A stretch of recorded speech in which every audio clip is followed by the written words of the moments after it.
Buenos días, Nawal. Hola, buenas. ¿Cómo estás, Víctor? Bien, para romper un poco el hielo, me gustaría que hablaras un poquito de cuál fue la primera web que creaste con WordPress. Ostras, pues mira, esta sería la web del laboratorio donde estuve haciendo investigación, porque yo antes de crear webs con WordPress estudié biología, hice doctorado en neurociencia y estuve haciendo un par de postdocs y uno de ellos fue en el Hospital de San Pau, en la unidad de neurología.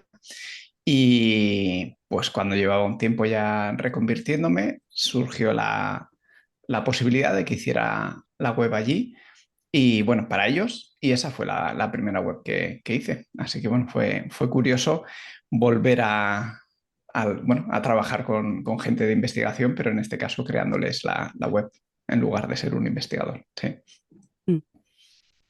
¿Y cómo es que transicionaste de la neurociencia al WordPress? O sea, ¿qué fue esa cosa que hizo que quisieras cambiarte al WordPress? Sí, pues yo estaba haciendo mi tercer postdoc en Italia, en este caso, en Génova, y bueno, básicamente tuve una experiencia un poco mala con la jefa que tuve allí, porque, bueno, digamos que por no entrar en muchos detalles, no se portó muy bien y empezó a tratarme, bueno, no muy bien. Y entonces en ese momento dije, bueno, vamos a ver, yo llevo haciendo esto de investigar durante muchos años, me gusta mucho investigar. Ahora bien, el cómo vive un investigador tampoco me convencía tanto la forma de vivir y ahí es donde empecé a pensar, rollo, bueno, y si no estuviera haciendo investigación en neurociencia, ¿qué estaría haciendo? Y ahí empecé a investigar un poco, me vino bastante rápido la idea de trabajar en algo online y digital, que siempre me había gustado y me daba la posibilidad de poder trabajar desde cualquier sitio y bueno, otras cosas, también intentar equilibrar más el trabajo con el resto de la vida. Y entonces ahí bastante pronto encontré WordPress como herramienta para crear páginas web. Y bueno, de ahí poco a poco fui formándome, pues sobre todo con mucho contenido online y tirando un poco, sí, del contenido que había. Y poco a poco vi que, bueno, que eso era una posibilidad viable para hacer la transición. Y, y sí, así empezó. Pero empezó principalmente porque tuve una mala experiencia en Italia, lo cual ahora lo miro con perspectiva y me alegro. O sea, realmente, lejos de tener rencor a esa persona que realmente no se portó bien conmigo, lo miro y digo, mira, pues gracias a que esta persona gestionó de manera tan pobre la situación, yo me empujó a que yo buscara otras opciones y ahora mismo realmente puedo decir que vivo bastante mejor que cuando hacía investigación, haciendo algo que también me gusta. O sea que, mira, hay algo positivo que salió de aquella situación. ¿Y por qué decidiste especializar en Genesis Framework y no, digamos, en Divi o Elementor?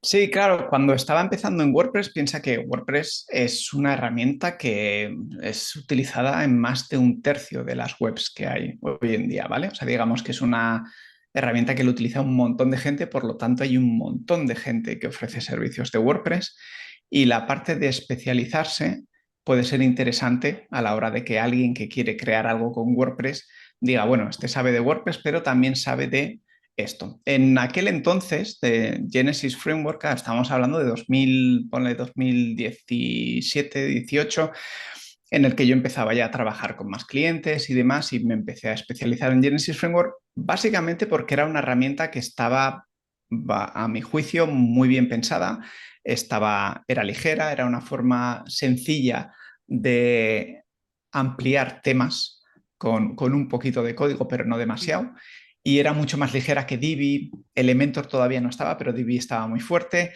Y digamos que, bueno, no te daba las mismas herramientas, pero a la gente que le gustaba trastear un poco con código, nos permitía hacer cosas bastante chulas y con un resultado mucho, con un rendimiento muy superior a alguien que estuviera utilizando Divi, porque estas herramientas como Divi, Elementor y demás, fantásticas, hacen muy bien su trabajo. Lo que pasa es que para ofrecer todas esas opciones a nivel de usuario, para que tú puedas hacerlo todo con drag and drop, sliders y demás, lo que hacen es generalmente crear muchísimo más código del que necesitas, tanto en el backend como en el frontend, y en general se crean webs que pueden ser visualmente bastante bonitas, pero que a nivel de rendimiento y de SEO no suelen ser tan buenas como si creas algo con un framework más ligero como Genesis en su momento, y ahora desde ya hace bastantes años ni siquiera utilizo Genesis, sino que utilizo los temas de bloques, que es una cosa que ha salido de unos años aquí, que todavía es más ligero y más nativo a WordPress, ¿vale? O sea que básicamente la idea era especializarme y especializarme en una herramienta que me parecía que a mi perfil, que era implementador, desarrollador en ese momento, me ponía las cosas fáciles. Ya que hablas de los bloques y tal, dime, ¿qué opinas de la transición que tuvo WordPress de editor a bloques con bloques de Gutenberg? Bueno, esto fue un temazo. Yo estaba ya bastante dentro del mundo de WordPress, y cuando llegó la versión WordPress 5.0 fue cuando metieron lo que se llamaba Gutenberg, que era el proyecto este en el que habían ido creando muchos bloques para que el editor dejara de ser ese cuadrado más parecido a un Word o demás, Mm. a que empezara a ser todo bloques, ¿vale? Entonces, yo fui de los motivados que desde el principio me gustó el cambio. Las principales críticas o roces que tuvo es que cuando salió en WordPress 5.0 no funcionaba todo lo fino que podía, ¿vale? Como casi casi todas las funcionalidades cuando salen no están pulidas. El caso de Gutenberg claramente había cosas que eran muy mejorables, pero se sacó con la idea de que fuera evolucionando mientras más gente lo utilizaba, dieran feedback y demás. A mí me parece que en general es un cambio muy positivo, y de hecho yo recuerdo que en esa época, si querías hacer, voy a poner dos ejemplos muy sencillos. Si querías meter columnas, dos columnas, pues lo típico de tenías que utilizar HTML y CSS, ¿vale? Para maquetarlo, o ya te tenías que ir o a un Divi o a un maquetador que te permitiera eso. Mm. Y lo mismo con los botones. O sabías cómo poner un botón con HTML, que es muy sencillo, pero la mayoría de la gente que está escribiendo en un blog no quiere meterse en la pestaña de HTML, y tampoco se podía hacer. Entonces se utilizaban shortcodes, otros plugins y cosas. Había un montón de cosas de maquetación sencilla que tenías que recurrir a herramientas de terceros, con maquetadores y demás, y esto hacía que generalmente se formaran unos Frankensteins bastante importantes a nivel de web. El editor lo que ha permitido es que ahora realmente alguien sin que sepa nada de HTML pueda maquetar fácilmente columnas, pueda utilizar botones, pueda utilizar imágenes que ocupen el ancho completo, que eso antes tampoco era tan trivial, dependiendo del tema que estuvieras utilizando. Y hay muchísimas cosas que han favorecido que un usuario que solo quiere crear contenido, por decir algo, pueda hacerlo y le quede algo más visual que lo que podía hacer antes con ese cuadrado en el que solo podía pues, poner texto, negritas, intentar alinear imágenes, era bastante jaleoso. Y además ahora también hay patrones de bloques que son diseños predefinidos que tú puedes copiar y pegar. Hay un directorio con patrones gratuitos, y luego también hay temas y plugins que te permiten hacer un copiar-pegar, y de repente tienes un diseño muy guapo y tú puedes cambiar de forma muy sencilla el texto, las imágenes o lo que necesites, incluso los colores. Entonces, realmente el cambio hace ya más de 6 años fue un poco, tuvo cierta controversia, porque hubo gente que pensó que se metió el cambio demasiado pronto, pero yo creo que no hay duda que ha sido un cambio a mejor, y permite hacer un montón de cosas que antes necesitabas un perfil un poquito más técnico para hacer. Y yo tengo un perfil técnico, pero me alegro muchísimo de que alguien que no lo tenga pueda hacer un montón de cosas y que solo me necesite para cosas más complicadas, ¿vale? Por así decirlo. Mm. Ya que antes estabas hablando de los temas y tal, ¿podrías hablarnos un poquito de Awesome Press y cómo se te ocurrió crear Awesome Press y tal? Sí, sí, sí. Oson Press bueno, es una empresa que tengo con Esther y con Celi. Y de hecho, la idea nació porque con Esther Solá llevo más de 6 años eh, publicando un podcast semanal en el que hablamos de WordPress, de cómo nos ganamos la vida como autónomos o freelance. Y entonces, a raíz de estar bueno, hablando de esto cada semana, Esther ya había hecho algún intento de vender alguno de sus temas porque se lo habían pedido sus clientes. Y entonces de ahí fue como, oye, ¿qué te parece? Bueno, lo comentamos entre los dos y rápidamente nos pareció una idea fantástica colaborar para crear temas entre los dos. También empezamos a crear plugins, que era algo que nos hacía bastante ilusión.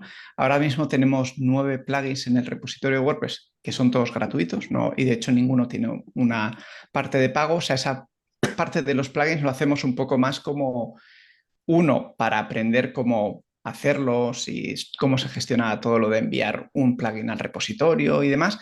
Pero la idea es que esa es la parte en la que, como nosotros utilizamos WordPress como herramienta para ganarnos la vida, esa es la forma en la que nosotros damos de vuelta, ¿vale? Pues con plugins que en algún momento nosotros hemos necesitado o hemos visto que no había una solución tan sencilla como la ofrecíamos y ahí están los plugins. Y luego a nivel de temas, esa sí que es la parte que hemos hecho la parte comercial. Desde el inicio empezamos creando temas de Genesis, Child Themes de Genesis, en aquel, claro, creo que fue 2020 cuando salió Osompress, si no estoy patinando, y creamos Child Themes de Genesis, que de hecho estuvieron en el marketplace de StudioPress, que son los creadores de Genesis, o sea que conseguimos posicionarnos muy bien ahí, y desde hace ya un par de años estamos creando temas de bloques, que son, como te comentaba antes, la nueva forma de crear temas y que es tan distinta a Genesis que realmente hubo un momento en mantenemos los que tenemos y hacemos mantenimiento, soporte y demás, pero todos los nuevos temas que estamos creando son temas de bloques.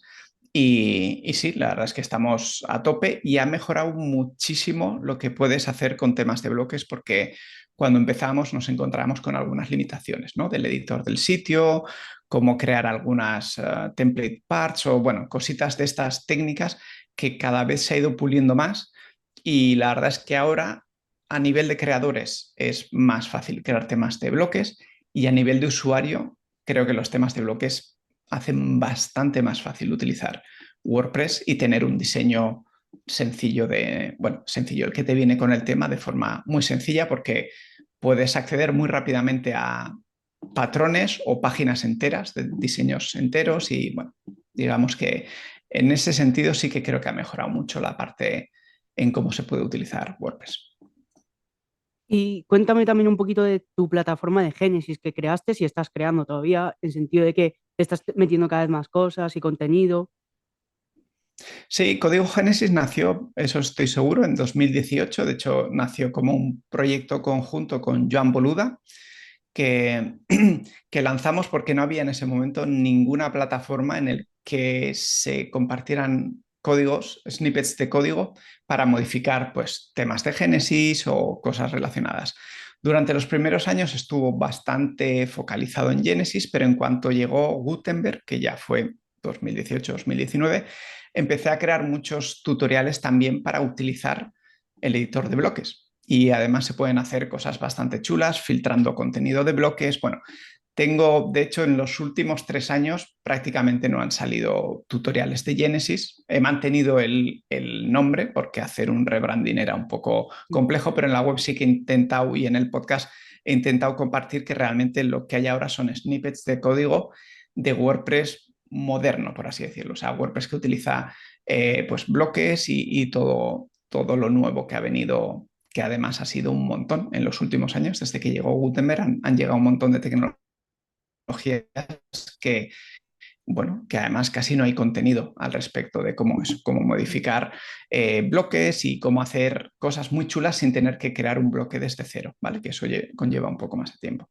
Y sí, sigue activo y sigo metiendo tutoriales. He bajado un poco el ritmo porque cuando nació salía 5 tutoriales a la semana, o sea, Mm. cada día laborable salía un tutorial, luego he ido rebajando, hay más de 1000 ahora mismo y la idea ahora mismo es más publicar los códigos que voy aprendiendo y aplicando, pues o en Osompress o para clientes, los voy publicando ahí, pero ya te digo que son mucho más códigos de WordPress que de Genesis, porque como te comentaba antes, pues con el cambio de paradigma a temas de bloques, Genesis, pues digamos que sigue funcionando muy bien, pero no va a tener más recorrido, con lo cual me he enfocado bastante a que los nuevos códigos sean sobre WordPress moderno.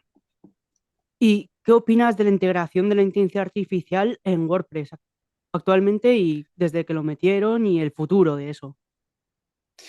Bueno, es un temazo. Lo primero que sucedió en WordPress a nivel de inteligencia artificial es que empezara a haber muchos plugins que integraban la inteligencia artificial, ¿no? Y te pues, ayudaban a crear contenido dentro de WordPress y demás. Yo a eso tampoco le veo tanto interés porque considero que la creación de contenido debería ser genuina. O sea, prefiero que hay tanto contenido en Internet ya que yo personalmente no le veo sentido a crear contenido utilizando un chatbot o lo que sea, porque no estás aportando nada distinto, ¿vale? O sea, yo soy más partidario de que si tú tienes contenido que compartir, lo redactes tú. No digo que luego no hagas, utilices la IA para corregir gramaticalmente o para añadir alguna idea, pero sí que creo que deberíamos utilizar esta herramienta que es súper potente para aportar algo al mundo. O sea, cuando estás creando contenido y lo pones en Internet, la idea es que eso que estás poniendo valga algo. Porque ya antes de la inteligencia artificial, una cosa que pasaba bastante era que existían las webs de nicho, Mm. las webs de nicho son pues estas webs que se generaban para mejoresaspiradoras.com o mejores, sí, lo que sea, ¿no? Enchufes, lo que cuando. Entonces, lo que pasaba aquí es que se generaban muchas webs posicionando por una palabra clave y el contenido era una castaña. Bueno, sigue siendo una castaña, ¿vale? Entonces, el problema que le puedo ver a la inteligencia artificial es que ahora es mucho más fácil hacer eso. Y a mí me frustra mucho que cuando yo voy a mirar, pues eso, una afeitadora, una aspiradora, me da igual, un smartwatch, lo que sea, que las primeras entradas que te encuentras, al menos antes eran estos sitios de nicho, siguen apareciendo un montón, y ahora todavía es más fácil generar contenido con la IA, sin decirle, oye, hazme un artículo de los mejores 5 smartwatches, sin que haya ahí nada realmente que aporte, porque lo que aporta generalmente más es la opinión de una persona que ha probado algo y lo puede comparar, ¿vale? Entonces, bueno, me he ido un poco por las ramas, pero una cosa que sí que me parece interesante que está ocurriendo ahora con la IA a nivel de WordPress es que se ha creado un equipo de Make WordPress, que es, bueno, hay equipos que son los que se encargan un poco de decidir hacia dónde va la dirección de distintas partes, ¿no? Y ahora se acaba de crear una de inteligencia artificial con 4 personas que llevan bastante tiempo trabajando con herramientas de la inteligencia artificial y parece que lo que están haciendo por ahora es crear unos estándares para que WordPress sea fácilmente, te puedas enganchar de forma fácil a nivel técnico con WordPress y puedas utilizar un LLM para modificar pues tanto a nivel de código como de contenido las cosas que necesites, ¿vale? Entonces creo que ahí hay bastante recorrido. Digamos que la parte esta más formal del equipo de WordPress lleva menos de un mes en marcha y tengo bastante interés en ver cómo evoluciona, porque sí que veo que podemos utilizar la inteligencia artificial para hacer cosas interesantes dentro del proyecto de WordPress, pero también creo que hay que ponerle un poco de pensamiento detrás y decidir hacia dónde queremos ir, porque si no, bueno, lo que te comentaba antes, con la IA se pueden hacer tantas cosas que si no pones un foco y no buscas que vayan en la dirección que tú quieres a aportar lo que tú quieres, bueno, pues se puede ir hacia otro lado y crear contenido o crear herramientas que realmente no, bueno, no son tan beneficiosas para la comunidad o para la gente que está utilizando WordPress en este caso. ¿Y tú actualmente, digamos, estás usando la herramienta de la IA o todavía no? ¿Crees que podría aumentar la productividad mucho o simplemente puede aumentar la productividad?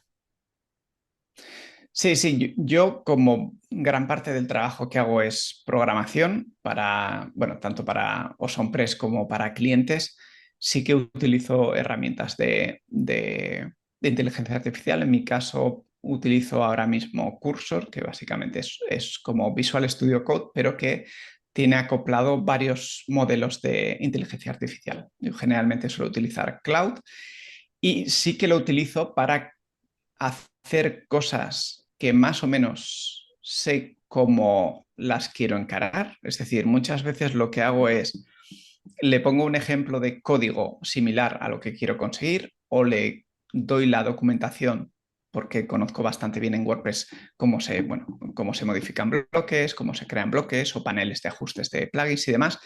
Y si quiero hacerlo, digamos que lo utilizo para que me dé una base o para que me extienda algo de código que yo tengo. Con lo cual, sí considero que haciendo un buen uso puedes mejorar la productividad.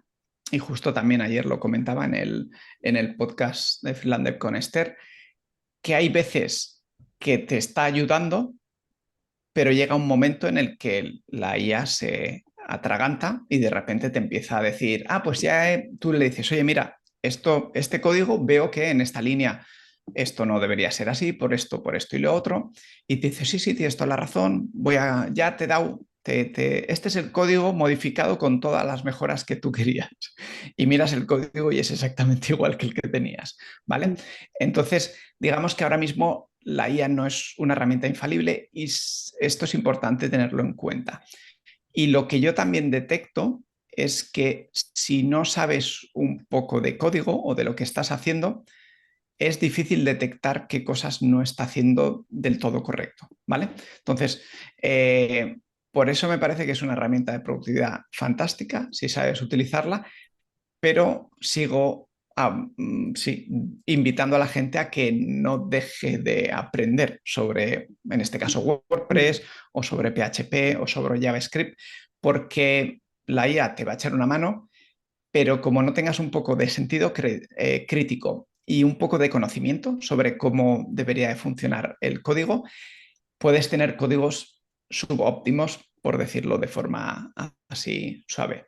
Pero resumiendo, creo que sí que puede ser una herramienta que mejora tu productividad, pero creo que no hay que fliparse, por decirlo así. O sea, que es una herramienta que ahora mismo, igual en 5 años, la cosa cambia mucho, pero ahora mismo es importante, muy importante, tener un sentido crítico y revisar lo que está haciendo, ¿vale? Y asegurarte de que lo que te ha dado tiene sentido y funciona bien y demás. Comentando un poco por encima de lo de que tú dices del sentido crítico y tal, me imagino que la neurociencia, o sea, tú como doctor de neurociencia, te ha ayudado mucho a aprender de forma distinta, a pensar y trabajar de una manera distinta a los demás. ¿Nos podrías contar Sí, un mira, poquillo de cómo lo sí, sí, haces? sí. Sí, yo, claro, piensa que cuando hice justo la reinvención, cuando estaba pues en medio de soltar, ejercer como neurocientífico y empezar a ser, sabe Dios qué, porque cuando estaba empezando solo me estaba formando en cosas online, WordPress y demás, que había mucha gente que me miraba con cara de, bueno, ¿y estos 15 años de formación que tienes, los vas a tirar ¿no? Los vas a tirar así. Y era como, a ver, eso no es del todo cierto. Es verdad que estoy dejando un montón de conocimiento específico de neurociencia, rutas biomoleculares y todo eso. Está claro que en mi día a día no lo aplico. Pero sí que hay muchas otras cosas, como tú decías, que es el sentido crítico, el cómo plantearte hipótesis y luego ver si tu hipótesis se está validando o no, que es esa forma de pensar, yo sí que considero que tiene muchos paralelismos con cómo tiene que pensar un programador, ¿vale? Entonces sí que ahí considero que obviamente un ingeniero informático me dirá, hombre, o sea, dirá con razón que esa capacidad crítica y de saber testar distintas opciones y entender a nivel de ingeniería cómo está funcionando, también la va a tener, pero yo considero que viniendo de un background distinto, sí que hay muchas cosas en común que me han ayudado. Entonces, claro, el cómo lo hago básicamente viene mucho de mi background, ¿no? De cómo he ido haciendo pues primero la tesis doctoral, bueno, antes de eso seguramente como me había formado como biólogo y demás, pero yo creo que cada uno tenemos una forma distinta de afrontarlo, pero realmente si solo tuviera que elegir una cosa, ya sé que la he mencionado varias veces, es el sentido crítico. ¿Y esto cómo se cultiva?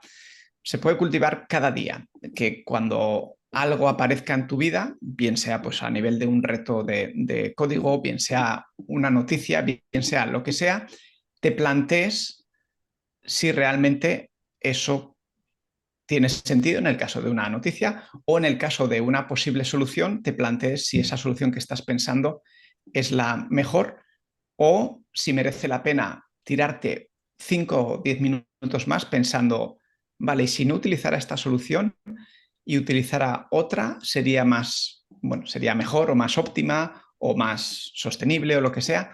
Entonces, al final creo que, resumiendo mucho, sería como tomarte el tiempo para entender y validar las cosas que estás viendo. Y obviamente tener sentido crítico significa que no te quedes con la primera cosa que piensas sobre algo, ¿vale? O sea que igual luego la revisas y dices, ah, pues sí, la primera era la buena, pero al menos date un poco de margen para, bueno, para pensar si, bueno, pues en el caso de las noticias es lo más claro, ¿no? Pues en el caso de las noticias sí que, además ahora mismo, precisamente con la inteligencia artificial, los deepfakes y demás, cultivemos el sentido crítico y si lo cultivas en una faceta, vamos a decir, pues mira, con las noticias cada vez estoy más al loro de que no me cuelen un deepfake o lo que sea.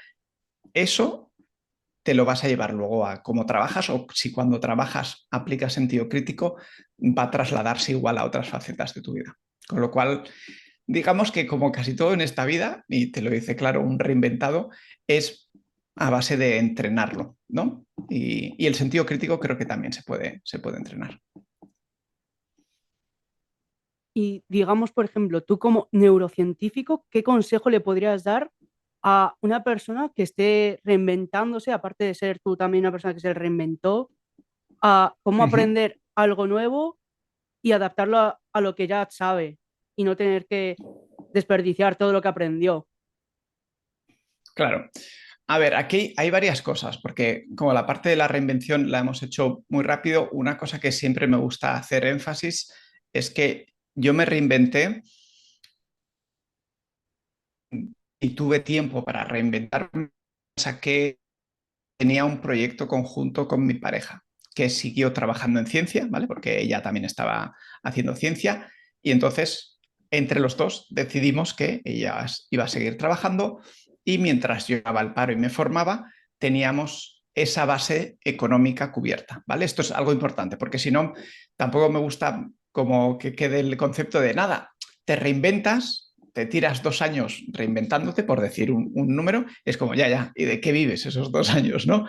Entonces, en mi caso tenía el paro y tenía el apoyo de mi pareja. Entonces, esto sería un poco lo primero.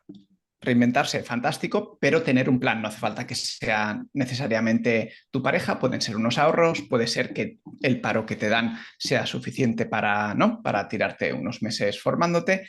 Lo siguiente, que creo que es lo vital, es que realmente te guste eso en lo que quieres aprender. Porque, claro, yo esta reinvención la hice con 35 años, ¿vale? Bueno, según a quien preguntes, eres joven o según a quien preguntes, pues ya eres tirando a mayor. Tienes que tener ganas, porque con 35, por decir algo, no aprendes igual que con 24. Yo en la universidad realmente tenía una capacidad de memorizar y de aprender bastante más superior a la que tengo ahora, que sigue siendo bastante decente, pero que esto ya sabemos que va menguando con los años. Entonces, lo primero sería que te guste. Lo segundo, no solo que te guste, que realmente haya posibilidad de que alguien quiera pagar servicios o ofrecer, ¿vale? Sí que es importante encontrar algo, bueno, que o sea, en el que vivimos, que es tan materialista y demás, que lo que tú decidas que quieres aprender tenga posibilidad de que lo puedas monetizar, ¿vale? Queda un poco así, pero es en las que estamos. Y la otra, el que tú puedas coger lo que tú ya sabes y llevártelo a este campo nuevo, eso depende un poco más de ti. Hay, según cómo sea tu reinvención, puede haber mucho más solapamiento del que hubo, por ejemplo, en mi caso. En mi caso es un cambio que sí que puedo utilizar mis herramientas de análisis de otras cosas, pero realmente la biología y la programación tampoco están tan cercas, ¿no? Entonces, habrá veces que podrás aprovechar más herramientas de las que traías y otras veces un poco menos, pero si realmente lo nuevo que quieres aprender tiene suficiente motivación para aprenderlo, yo creo que ahí vas en un buen camino. Perdona que antes se me ha cortado un momento tipo que la señal. No sé si puedes repetir justo lo Sí. del inicio y luego también en la parte como que estabas hablando de cómo te habías empezado a reinventar. Si no recuerdo mal, era también por esa parte más o menos. Vale, entonces sería el inicio de la última pregunta que me has hecho, de cómo Mm, utilizaría, o sí, sea, alguien cuando se reinventa. Vale. Eh, que a la hora de reinventar hay que tener en cuenta bastantes cosas. Una de ellas es que tengas un poco de colchón económico, que esto pueden ser tanto ahorros como cobrar el paro o como que con tu pareja tengas un plan, como fue en mi caso, en el que yo me reinventaba mientras ella seguía trabajando. Y por otro lado, lo que es vital es que lo nuevo te apasione, o sea, te guste mucho y quieras aprender, porque si no, va a resultar muy duro, sobre todo si vienes con, bueno, como era en mi caso, ¿no? 15 años de formación en una cosa, si no te gusta mucho la nueva, va a ser complicado que, bueno, que dediques suficiente tiempo y que mejores en ese campo suficiente para ofrecer esos nuevos, bueno, o servicios o productos o lo que sea. Y una cosa que se da por supuesto, pero igual merece la pena también comentar, es que eso nuevo que te gusta, la idea es que sea que haya alguien dispuesto a pagar por ello, bien sean servicios, bien sean productos. Porque claro, yo cuando estaba haciendo esta reinvención, yo pensé, vale, muy bien, algo digital, algo que me dé la posibilidad de estar en distintos sitios a nivel de geolocalización. Poder controlar más mi tiempo, no necesariamente tener que echar pues 8 o 9 o 12 horas las que se echaban en el laboratorio, que son bastantes dependiendo de la fase o el laboratorio donde estés. Y claro, el asunto es que cualquier cosa que te gusta no es tan sencillo que puedas monetizarla hoy en día, ¿no? O sea, sacar dinero. Entonces sería un poco un equilibrio entre eso. Y luego la parte de cómo renunciar o cómo lo que has hecho hasta ese momento contigo. Bueno, depende mucho. Si te vas a mantener reinventándote, pero vas a mantener el sector, pues igual hay algo de ese conocimiento que puedes utilizar. Si no mantienes sector, como es mi caso, puedes utilizar las herramientas que has, bueno, que te han servido para, en mi caso, investigar o ordenar ideas y demás, ¿vale? Entonces, yo creo que hay que desprenderse de la falacia del coste hundido, que básicamente es como, ostras, has invertido tanto en algo que es mejor que continúes con eso, porque al meterte en algo nuevo es como que tiras esos 15 años, ¿no? En mi caso, yo no considero que haya tirado esos 15 años, ni mucho menos. Y bueno, la idea eso sería un poco hacer el balance de tener un poco de colchón, que te guste mucho lo nuevo que quieres aprender o investigar y que sea rentable en el futuro para que realmente eso sea sostenible en el tiempo. O sea, sería un poco el resumen. ¿y tú cómo ves el futuro de WordPress de aquí a dentro de 10 años o así? ¿Qué crees que podrían implementar nuevo o qué podrían cambiar para mejorar así? Sí, claro, bueno, a nivel de pequeñas mejoras técnicas se me ocurren un montón, pero esas son como, bueno, o sea, bastante técnicas que nos interesan a los frikis que estamos muy metidos en eso. Pero si nos vamos más a 10 años, es súper difícil de pronosticar. No creo ni que Matt Mullen, el co-creador, ni nadie sepa realmente hacia dónde vamos. Ahora mismo sí que da la sensación de que la integración con la inteligencia artificial parece que va a ser algo que en los próximos años va a tener algo de peso, ¿vale? Ahora mismo no te sé decir muy bien si nos va a ayudar a, pues eso, realizar cambios técnicos, cambios de contenido. No lo sé muy bien, porque claro, aquí siempre está el balance entre la parte artesanal creativa y el pasarlo todo por el tamiz de la inteligencia artificial, ¿vale?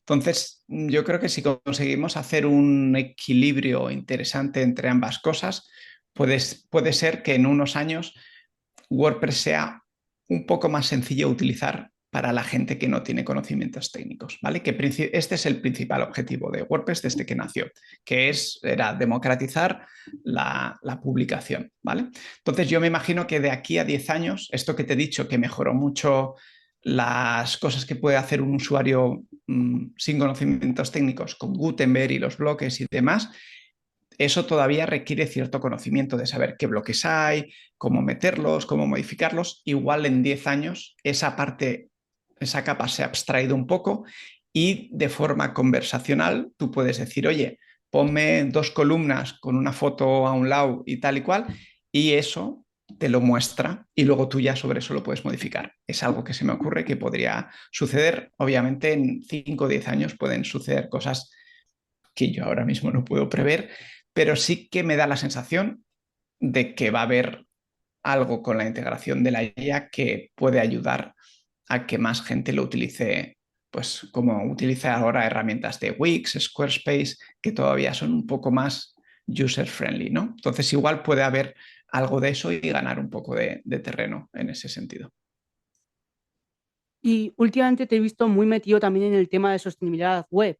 ¿Podrías hablarnos un poquito de para ti qué es la sostenibilidad web y por qué te metiste?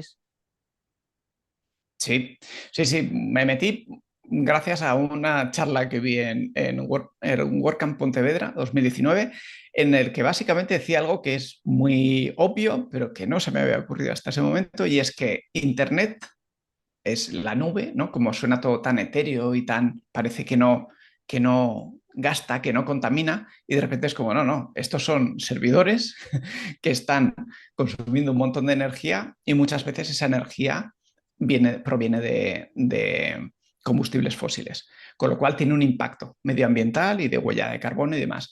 Al oír eso dije, caramba, esto es obvio y es así, y me interesó mucho entender cómo podemos, como creadores digitales, podemos mejorar para reducir esa huella de carbono o ese impacto medioambiental y bueno, luego realmente entré en el mundo de la sostenibilidad, que no solo es medioambiental, tiene otros pilares como el social y la económica, y digamos que llevo unos cuantos años muy metido sí, en ese mundo. Soy muy de compartir este tipo de cosas porque realmente hay mucha gente que todavía no entiende que hay una relación entre lo que hacemos online y una repercusión en el mundo físico, y creo que es muy interesante que se sepa y bueno, y en la medida de lo posible se pueden hacer algunos cambios para que eso mejore, ¿no? Soy de los que creo que saber qué impacto tiene puede ayudar a cambiar hábitos y que se mejore un poco, pues no voy a entrar ahora en tecnicismos porque se pueden hacer muchas cosas, pero se pueden reducir la calidad de imágenes que se suben, bueno, un montón de cosas también técnicas que puedes hacer, elegir un hosting verde y demás, pero bueno, como veo que estamos de tiempo ya un poco justos, tampoco me quiero enrollar demasiado. Y sí, es un tema que, bueno, que si cualquiera de los que está escuchando está interesado, en mi blog tengo bastantes artículos sobre la sostenibilidad digital y bueno, creo que además que es una cosa que va a ganar terreno porque a nivel de regulación la Unión Europea ya está obligando a que se cumplan bueno, ciertos parámetros a nivel de impacto medioambiental.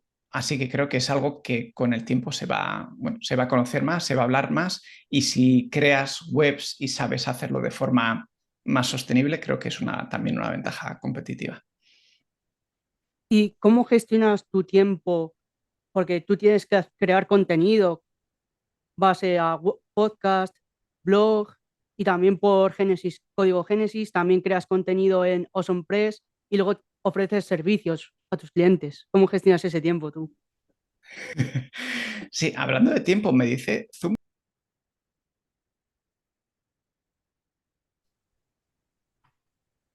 Buenas. Buenas.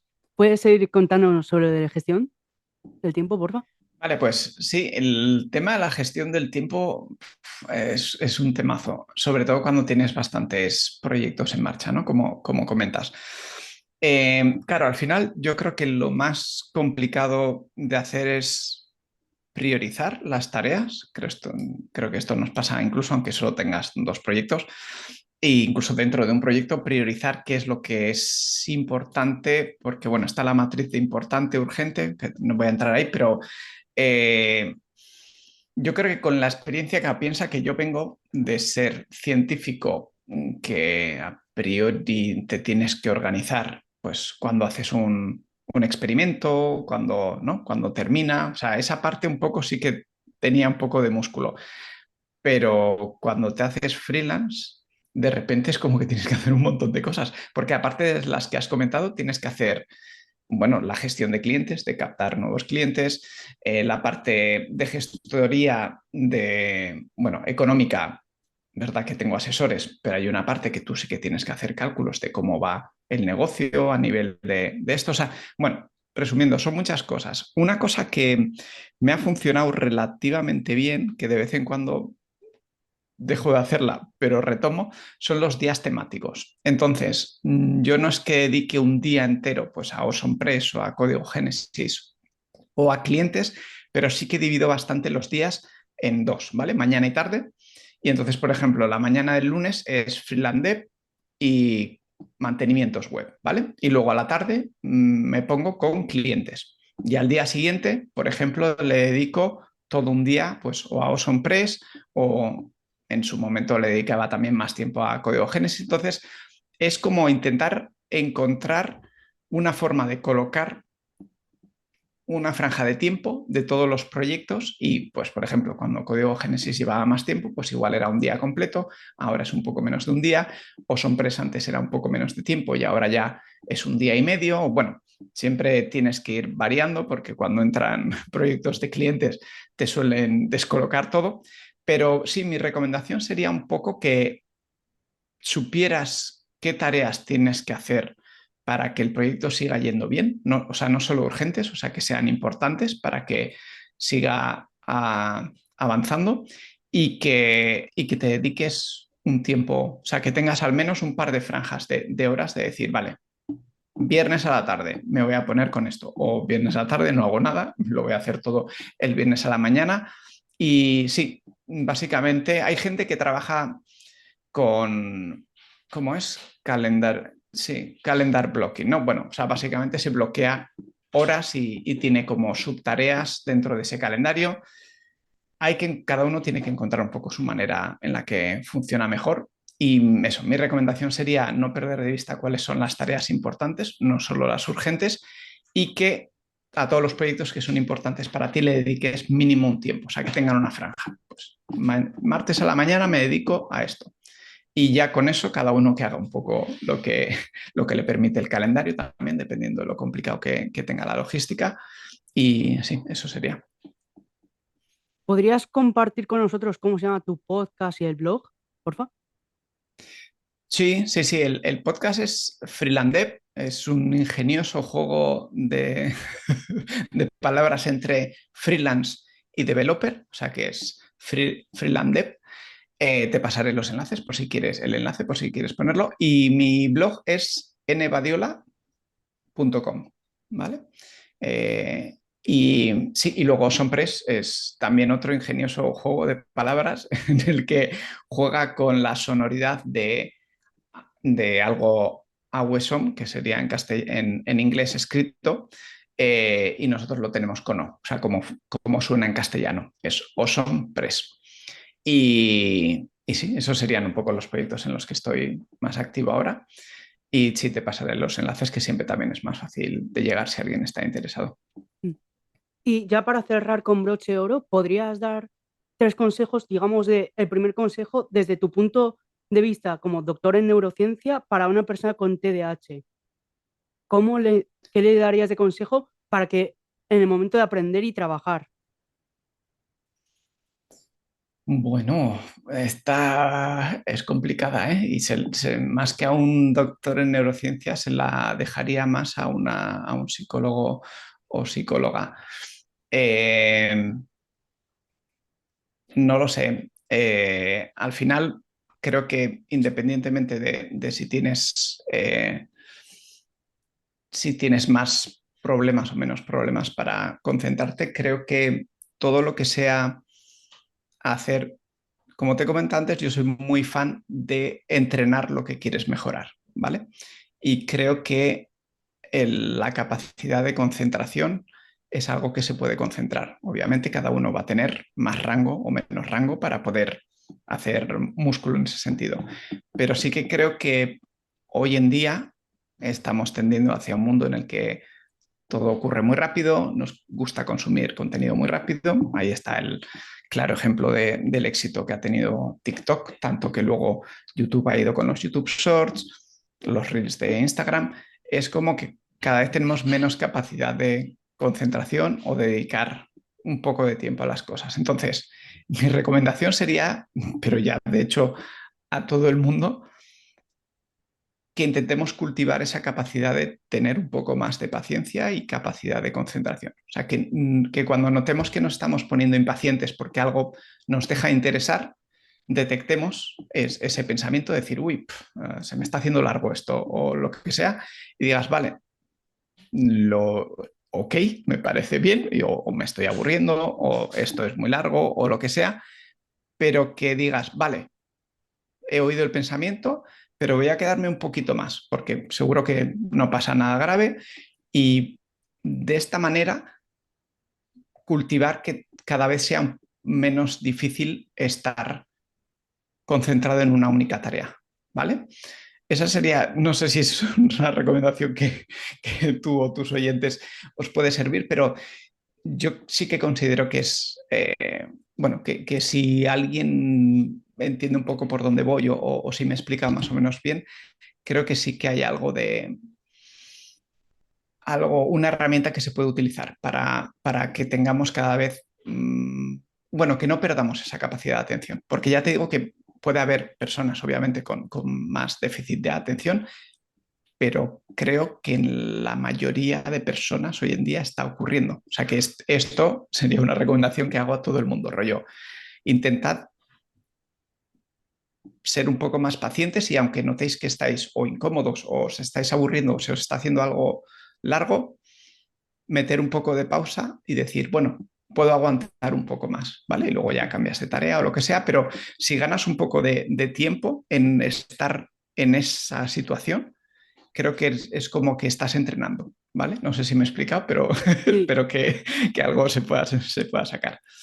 sí, que lo más importante básicamente sería la paciencia y entrenar esa concentración en un mundo que va tan rápido y tal. Y luego, Sí, el segundo consejo sería cómo tú controlas o gestionas el estrés que puede causar tener tantos trabajos y proyectos a la vez. muy buena pregunta también.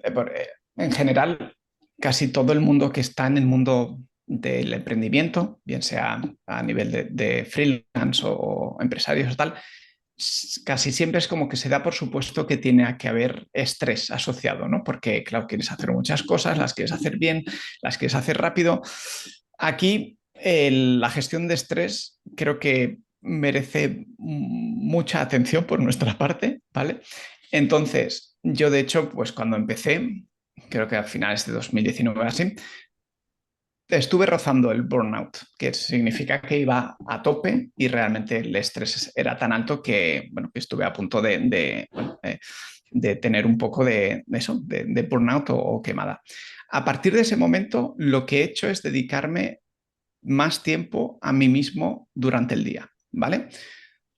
Yo, que esto no es que todo el mundo tenga que seguir mi receta, pero yo llevo 7 años sin despertador, o sea, me despierto cuando he dormido las 8 horas que necesito, porque yo soy de los que necesito 8 horas, luego me despierto, desayuno tranquilo, día sí día no salgo a correr, sobre 1 hora o así antes de desayunar, y luego yo suelo meditar media hora. Y luego intento no trabajar más allá de las 7 8, ¿vale? Pero estos son reglas que me he ido poniendo o hábitos que me he ido poniendo y que a mí me han ayudado a gestionar todo esto con menos estrés, ¿vale? Igual alguien que me está escuchando ahora, yo paseo también 1 hora después de comer cada día. Alguien que me escucha ahora dice, bueno, a ver, chaval, si sumo todo el tiempo que me has dicho, son 2 horas y pico de no estar trabajando y más 8 horas de dormir. Es como hay gente que yo entiendo que no le pueden salir las matemáticas y decir, yo no puedo dedicar tanto tiempo. Me parece razonable. Intenta recortar un poco sobre lo que yo comento o intenta, si tú ahora no estás metiendo nada de descanso, bien de paseo, de hacer algo de ejercicio, la meditación entiendo que es una cosa que cuesta.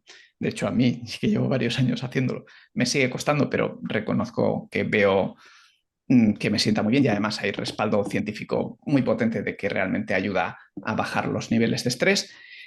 De lo que yo he dicho, si no estás haciendo nada, coge ideas, a ver qué te funciona mejor, ¿vale? Si es el caso de que estás empezando a emprender y te notas que estás un poco, bueno, estresado, que es una situación que pasa mucho. Y la otra cosa es, no normalices el estar estresado, ¿vale? O sea, esto de que no, es que claro, tienes que estar estresado para sacar las cosas adelante, es como, no. Puede haber etapas en las que tienes que hacer un poquito más de esfuerzo para sacar un proyecto, pero si siempre estás ahí, tu salud, tanto física como mental, se va a deteriorar y va a haber un momento en el que vas a petar, por decirlo de alguna manera. Entonces, haz la reflexión de qué cosas te sientan bien y permítete. Pues eso empieza igual, si te parece muy bestia lo que hago yo, empieza solo con media hora de algo, de lo que te siente bien. Media hora de pasear, media hora de hacer ejercicio, lo que te vaya bien y manténlo todos los días. Esa sería, o sea, realmente me parece una súper pregunta y me parece un tema que hay que tomarse en serio y cuidarse a uno mismo y notar que si algo te está sentando bien, aunque digas, ay, estoy trabajando menos, porque yo trabajo menos de lo que me... O sea, si yo solo pensara en lo que quiero sacar adelante de trabajo, trabajaría más de lo que hago. Y me pesa. Hay días que termina el día y digo, pues quería haber terminado esto otro, pero no me quedo hasta las 10 trabajando, porque si no, entras en un ciclo que como no salgas vas a acabar eso, vas a acabar quemado. Sí, me imagino que también, aparte de que cuando caminas y tal, ¿no? También piensas en tus proyectos y tal. Y de ahí también pueden surgir ideas y tal, me imagino, ¿no? Sí, sí, sí, sí. Eh, Totalmente, esto sucede. Dicho esto, también invito a pasear con la intención, sin pensar que te tengan que venir ideas, ¿vale? O sea, a pasear, a disfrutar o a correr porque te gusta correr o lo que sea, y no necesariamente salir con la idea de, ostras, a ver si me viene una buena idea caminando, ¿no? Que si no, ahí estarías un poco como otra vez forzando a ser productivo, ¿no? Que es algo que nos pasa, a mí me pasa, ¿eh? Es como que tenemos que estar todo el rato siendo productivos y creo que realmente no es necesario. Y muchas veces si dejas ese espacio de decir, no, voy a pasear pensando en mis cosas, de repente vienen ideas. Y si no vienen, también fantástico, porque hay muchos paseos y hay muchas... O sea que, pero sí tienes razón, que muchas veces cuando estás desconectando te viene una idea que luego dices, mira, me la apunto y luego cuando vaya al ordenador o lo que sea, le doy una vuelta a ver si tiene un poco más de futuro. Y como último consejo, ¿tú qué le aconsejarías a una persona que quiere aprender WordPress, ya sea para crearse un blog personal o para tenerlo como servicio, para tener clientes y obtener ingresos? Y para una persona que ya lo está haciendo, lo de tener ingresos y tal. Ujú. Mira, a nivel de formación, WordPress es una maravilla. Hay tanta formación online que es una pasada. Voy a comentar un par de cosas por si no las conoce la persona que está ahora empezando o sí, formándose. Una de ellas es WordPress.tv, ¿vale?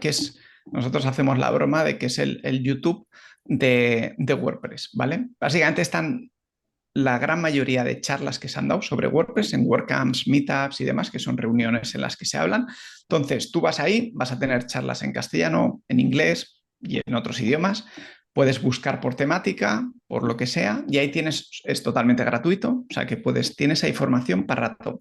Y luego otra iniciativa dentro de WordPress es Learn WordPress, learn, o sea, de aprender en inglés. Y ahí también, si tienes creo que están, no sé si están subtituladas. Iba a decir que si tienes un nivel más o menos decente de inglés, son fáciles de seguir. Y creo que tienen subtítulos. creo que en castellano también. Bueno, en cualquier caso, esos son dos herramientas gratuitas muy potentes, aparte de que haya fantásticos formadores de WordPress, bueno, que es bastante fácil de enseñar. Y la segunda parte, espérate, que sí, me había quedado yo con que quería decir otra cosa, era alguien que está empezando. Ah, sí, la segunda cosa que quería comentar es, si tienes un grupo de Meetup en tu ciudad de WordPress y no has ido todavía, no te puedo recomendar más que vayas. O sea, a mí una de las cosas que me ha cambiado la vida, suena un poco fuerte, pero que realmente ha tenido mucho impacto, es cuando empecé a ir a las meetups de WordPress. Luego empecé a ir a WordCamps, que son como meetups, pero más grandes en Mm. ciudades y demás. Y la comunidad de WordPress mola mucho. O sea, es una comunidad en general muy abierta que da la bienvenida a nuevos miembros. Entonces, si no has entrado en la comunidad, que es la comunidad, significa gente que hace cosas con WordPress, ¿eh? No tienes que tener ninguna chapa de que hagas nada especial. Acércate a la mitad más cercana que tengas, seguro que te reciben con cariño y vas a aprender, vas a hacer amigos, vas a hacer contactos. Muchos, bueno, mira, por ejemplo, el Freelandev y Awesome Press, a Esther Sola yo no le conocía antes de ir a una WordCamp, por ejemplo, ¿vale? Y otros, tengo muchos más ejemplos de gente que se ha conocido o en una meetup o en una WordCamp y han sacado o un proyecto juntos o colaboran o se pasan trabajos unos a otros. Es una forma fantástica de crear una red de colaboradores y de amigos para, bueno, para que también te acompañen en la vida del emprendedor, que depende cómo puede ser un poco solitaria, ¿no? Si estás en casa currando todo el día. Sí. Sí que esa sería mi otra recomendación. Pues ha sido un placer poder hablar contigo y también te quiero dar las gracias por los 3 consejos que nos has dado hoy, que han sido muy buenos, aparte de haber sacado un poco de tu tiempo para poder participar en este episodio. Un placer. Muchas gracias por la invitación, Víctor. Y si hay, o sea, posibilidades en el futuro o se da el caso, me gustaría poder invitarte a otro episodio más adelante. Vale, sí, sí, yo estoy abierto. Ya me comentas. Te deseo que empiece muy bien, que sé que el podcast está comenzando y te animo con los primeros episodios. Y sí, si me tengo que pasar por aquí dentro de una temporada, pues me avisas y me vengo. Vale, muchas gracias. Que tengas un Vale, buen día. igualmente.